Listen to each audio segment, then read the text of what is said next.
Le long du canal de Roubaix, au milieu des martins pêcheurs et des mésanges, il faut enjamber certains troncs d'arbres, et pour cause. Donc ici, on voit bien que ça a été coupé par le castor. On reconnaît ces traces de dents. Il a 4 puissantes incisives qui lui permettent de ronger l'écorce. Ensuite, il va sectionner et il va faire son stock, notamment pour les jeunes.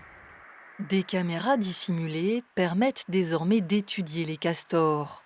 L'espèce chassée par l'homme avait disparu de la région depuis le XVIIe siècle. Le premier individu qui a été observé, c'était en 2019.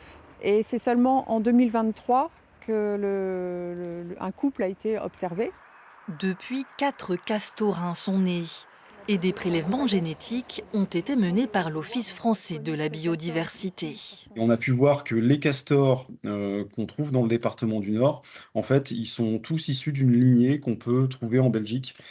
Castor qui est réapparu il y a une vingtaine d'années en Belgique. C'est pour ça qu'on les trouve surtout sur la zone frontalière aujourd'hui et je pense que dans quelques années, on les trouvera un peu plus à l'intérieur des terres. Une bonne nouvelle pour les spécialistes, car le castor permet d'éclaircir la végétation et de réguler l'écoulement de l'eau. C'est ce qu'on appelle un chantier de castor. On peut avoir l'impression que ça va créer des inondations, mais en fait, en ralentissant les rivières, il permet d'éviter la violence des crues.